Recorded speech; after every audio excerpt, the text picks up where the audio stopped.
जास्तीत जास्त असं आढळून आलं की जे कोंब असतं त्याला चिरा पडलेले असतात किंवा जी संडासची जागा आहे किंवा शौचाची जागा आहे त्या ठिकाणी सुद्धा भेगा पडलेल्या असतात आणि त्याला साधं पाणी जरी लागतं तर आग भयंकर होते.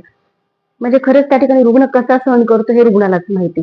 मग अशा वेळी काही औषधी मी देते. याच्यामध्ये सगळ्यात पहिली औषध दिसते की पोट व्यवस्थित साफ होईल.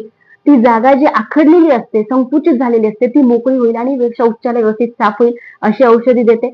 त्याच्यानंतर जे चिरा पडलेले असतात, भेगा असतात त्या कमीत कमी 1 आठवड्याच्या आतमध्ये भरल्या पाहिजे. अशी हिलिंग ऑइंटमेंट असतं, मलम असतं ते त्यामध्ये देत असते. आणि मूळव्याधाचे जे कोंब असतात ते कोंब हळू त्याची साईज कमी होऊन आकसतील किंवा श्रिंक होतील अशा पद्धतीच्या काही गोळ्या, अशी औषधी मी रुग्णाला देत असते. औषधी दिल्यानंतर रुग्ण दुसऱ्या ते तिसऱ्या दिवशी रिप्लाय देतो की मॅडम खूप छान वाटलं आणि बरं वाटलं म्हणून. आता हे बरं वाटलं याच्यामध्ये रुग्णाचाही तेवढाच भाग असतो कारण पथ्य त्याने व्यवस्थित केलेली आहे की नाही याच्यावर काही गोष्टी अवलंबून असतात.